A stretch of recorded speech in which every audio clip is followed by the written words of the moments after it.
Welcome, everybody, to It's a Woman's World. My name is Beverly Crosby, and I will be your host today.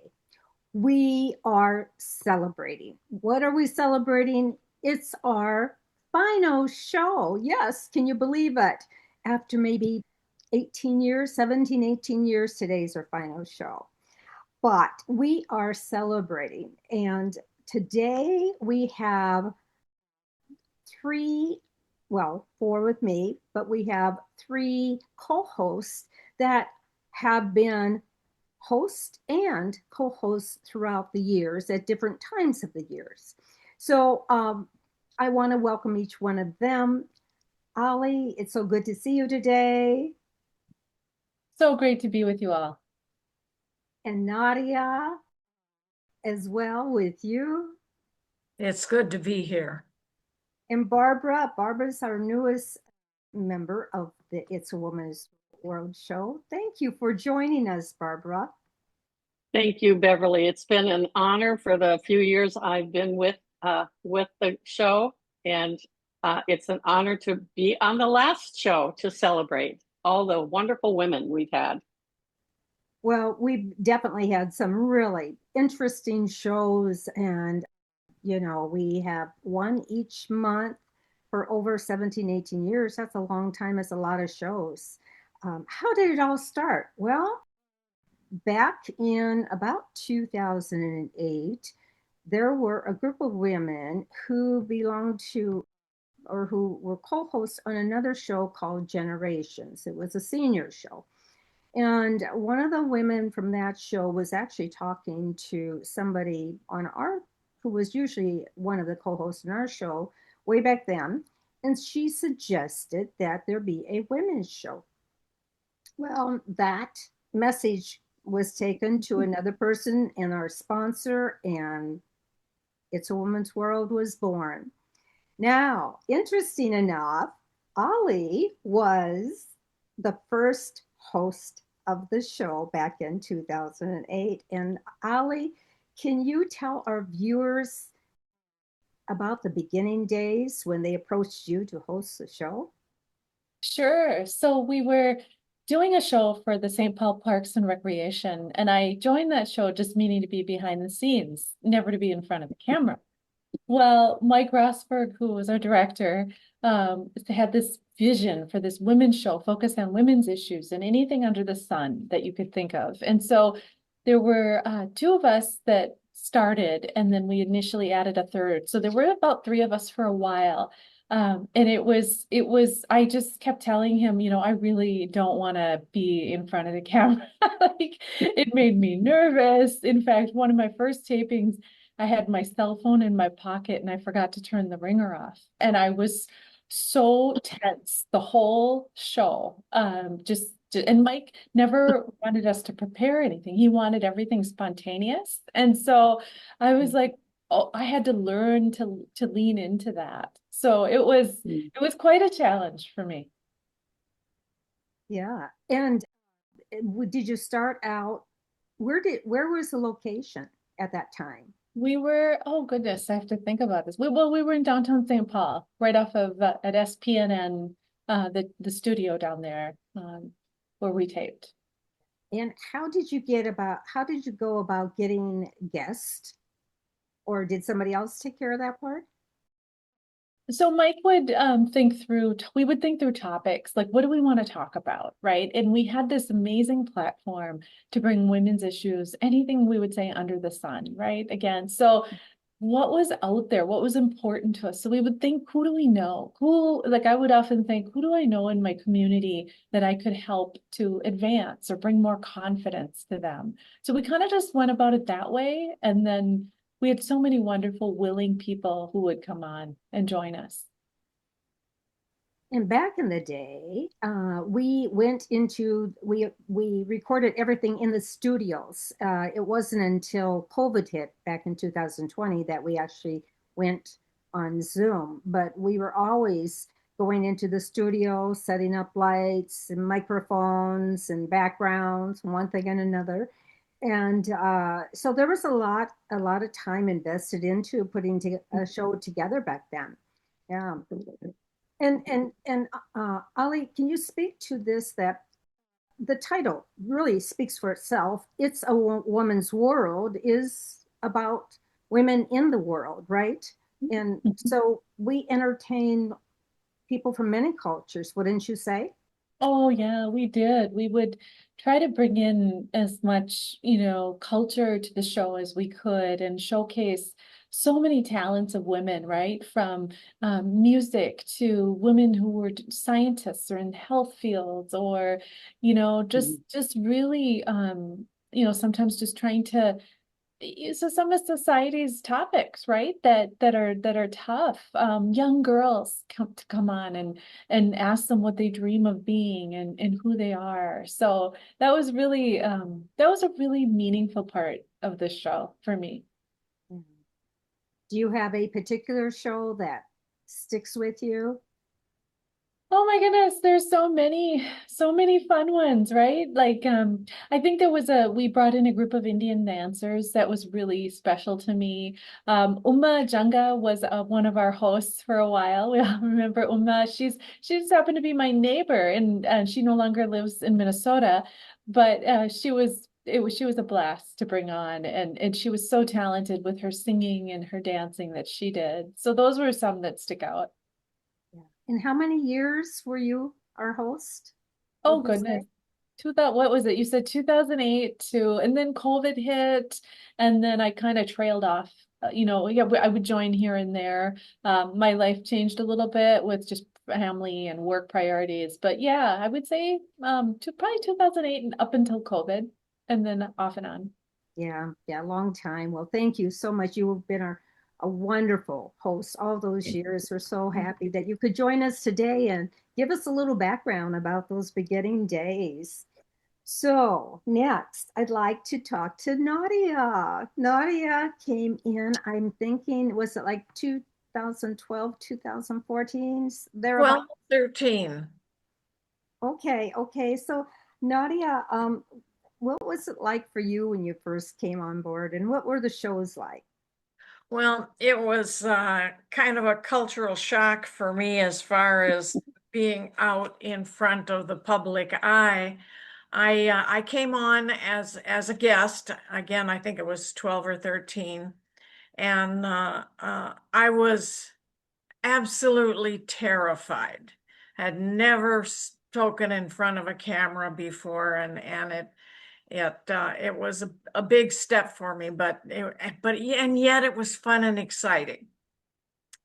And one of the things I noticed during that first month thereafter, before and after I came onto the show, was I was looking online for a website or a social media presence for the show, and I noticed that there wasn't one. And I got in touch with Mike, and he was happy for me to, to work with me and for us to get a website put up and social media presence.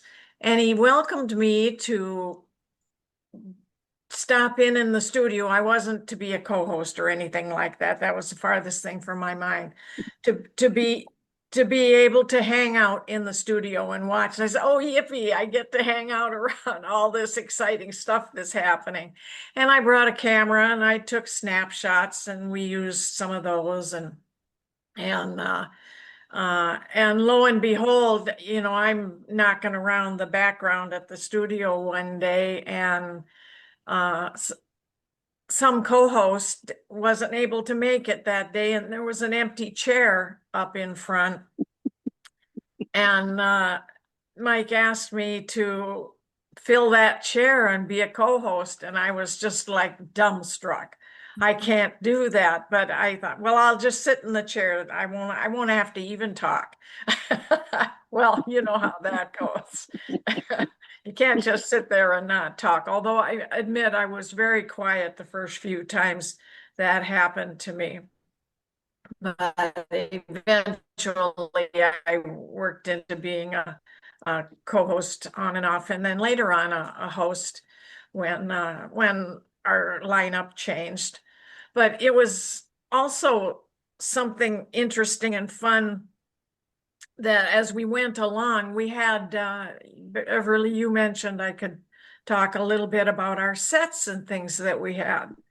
And I do remember that first, for me, the first high table and high chairs that we had that were sitting four on in front of the camera. And I don't, I for one, never wanted to sit in the two closest to the camera. And I think that was true of other people also, except maybe an unsuspecting guest who didn't know. But the camera distortion makes those two front people look so much larger than the two in the back that I was so aware of what and if there was the slightest thing wrong with your clothing, it was right there and up front. So that was not one of my favorite sets pieces that we had. But and later on we went to a different desk that we got at one of the studios. That was at Town Square Studio when we were, no, that was for a different show. Did we use that one for It's a Woman's World? We used a somewhat oval desk counter Yeah, and it was high. It was higher. And yeah. Town Square, yeah, I think that's what you're Yeah, talking and then we about. got Maybe? those tall panels that we had for each of the shows that we could change out. And that I think added some pizzazz to, we had, those black curtains in the background were real hard to make spice up so that we had some kind of a background other than just the flat back curtains. Right, right. Yeah, we had the blue banners, and we started out with a banner in the round table, and then we went to the studio, a different studio, and yeah, right. We had the high counters, but then different sets, different panels, and just trying to, as you said, Nadia, spice it up a little bit, make it look a little bit different, but always pretty much letting people know that this is the name of the show. This is what, and it's about women. So, yeah. What about, I love this part. Nadia is our chef of this show, basically. I mean, she's quite the chef and quite the baker. Anyway, I love her recipes. But anyway, so Nadia, can you tell us about one or two of the shows that involve cooking? We used to do a lot of cooking shows. We had a lot of really fun cooking segments. I particularly, it wasn't as easy to do. We only tried it once, maybe twice, using Zoom. But when we were in the studio, the cooking segments were loads of fun because we were all right there, and of course we get to enjoy the food afterwards. And really in the early on, it was Uma and Ali that did almost all the cooking segments. And what a treat for the rest of us to enjoy those different foods and how smooth and sophisticated those segments really turned out to be. I was amazed.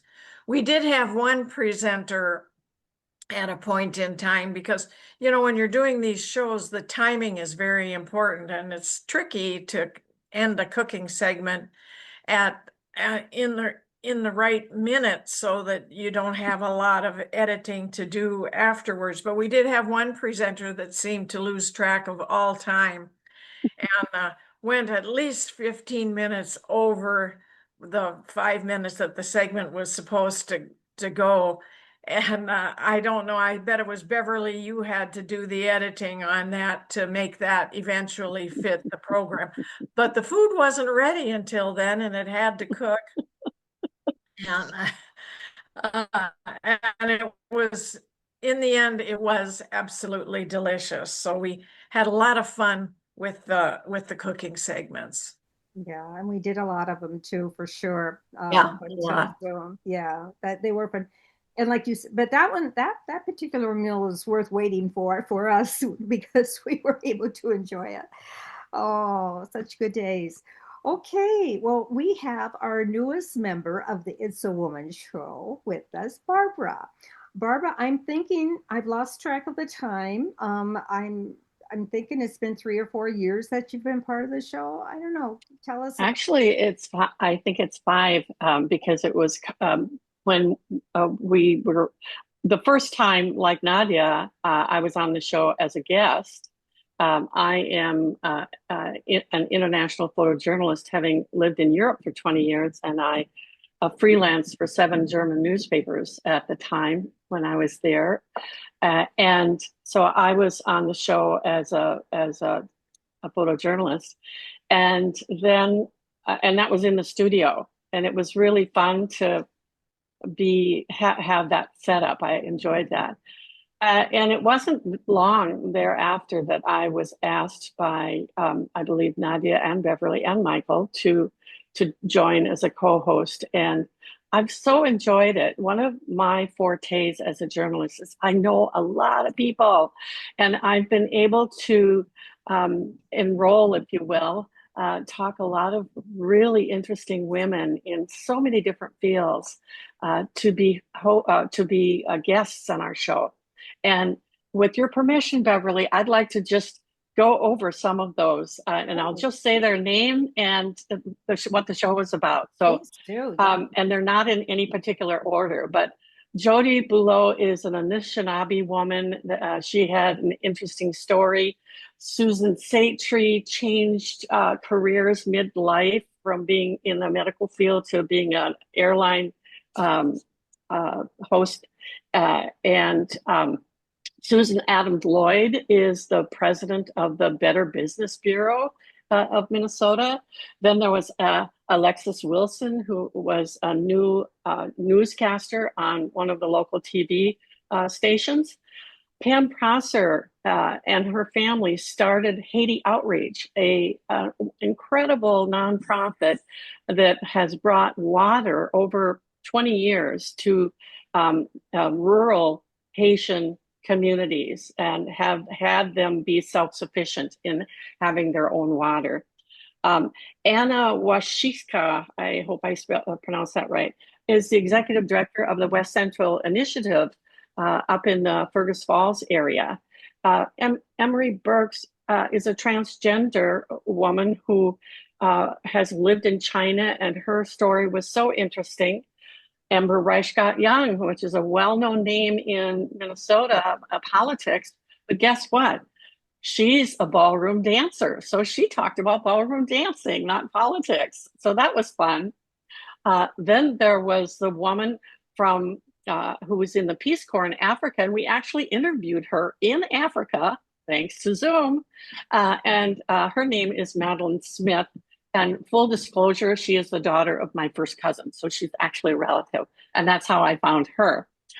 Mary Moga is a teacher, and I even was on a second time last year sharing photographs of a trip that my husband and I took on a paddle boat going up the Snake and Columbia rivers in Washington and Oregon. That was fun for me to share my photographs. Debbie Montgomery is on, or was on, the NAACP national board when she was a young person. That's extraordinary, and her story was equally interesting. Tracy Hunt from California started a nonprofit called Prison to Partnerships. That was so fascinating, and what a difference all of these women are making, and Tracy is right up at the top. Karen Toklin is a new columnist for the Minnesota Star Tribune. She has an interesting story.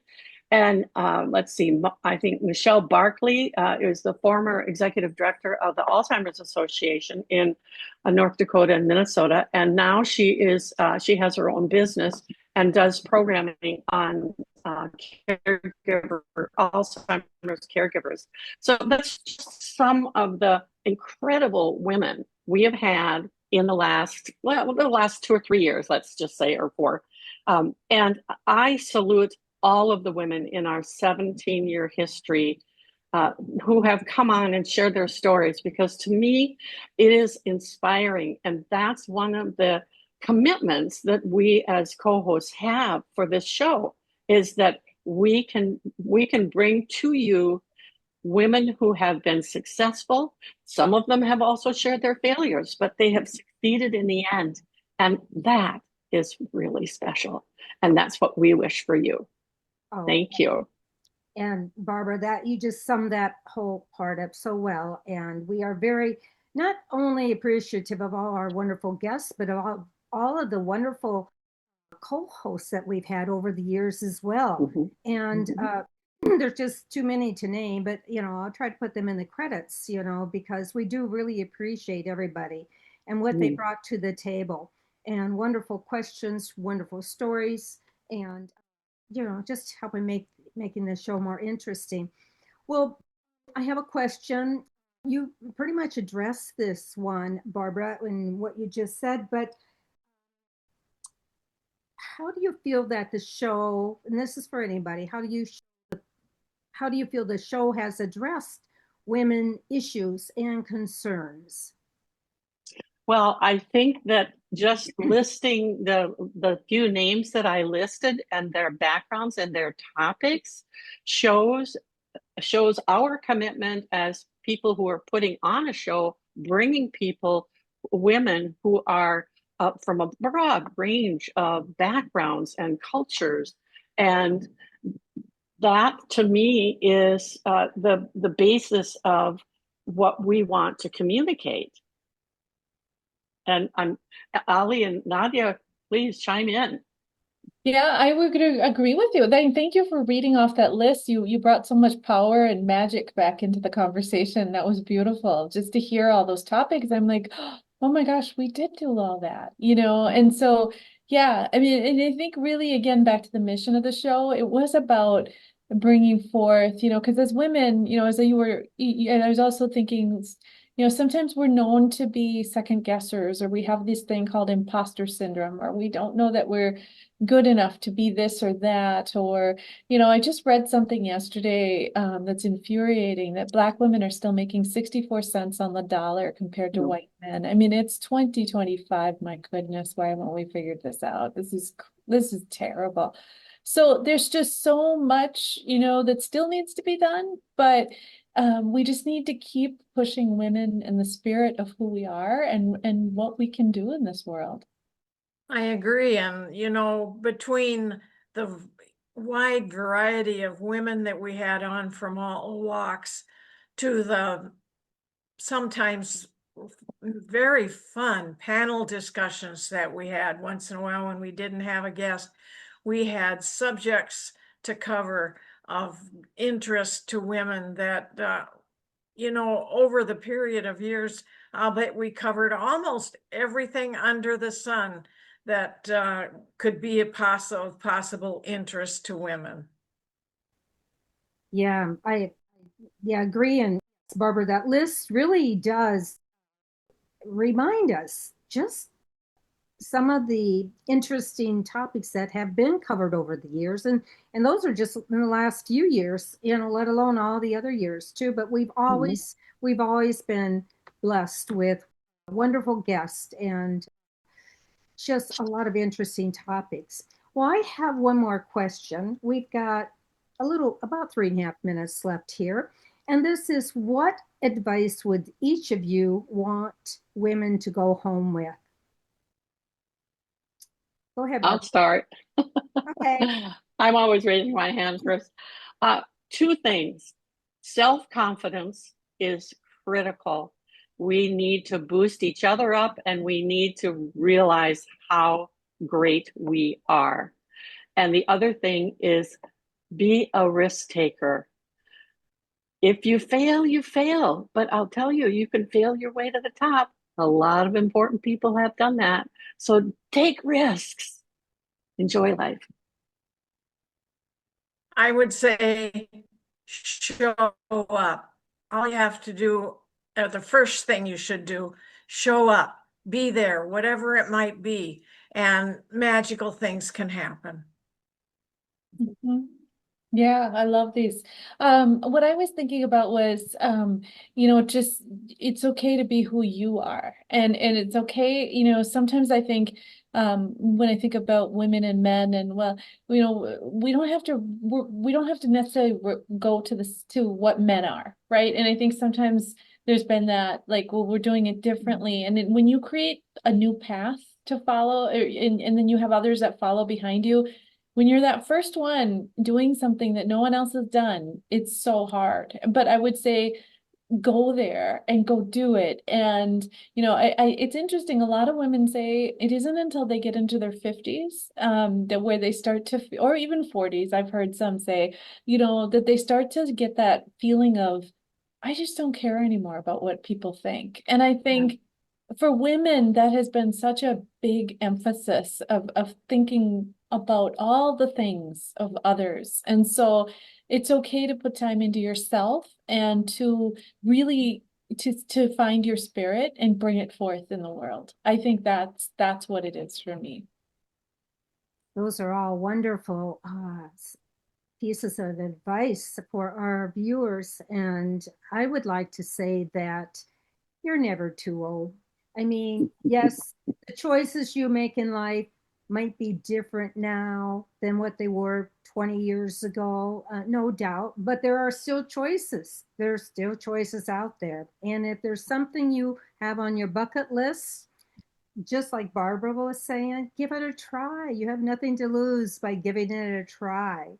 The other thing I'd like to say is that I think it's important for especially younger women to look at mentors.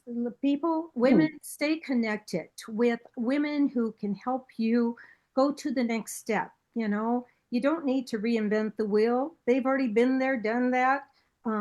They may have a few pointers that will help save you a lot of time, energy, and frustration so you can succeed sooner. So, you know what?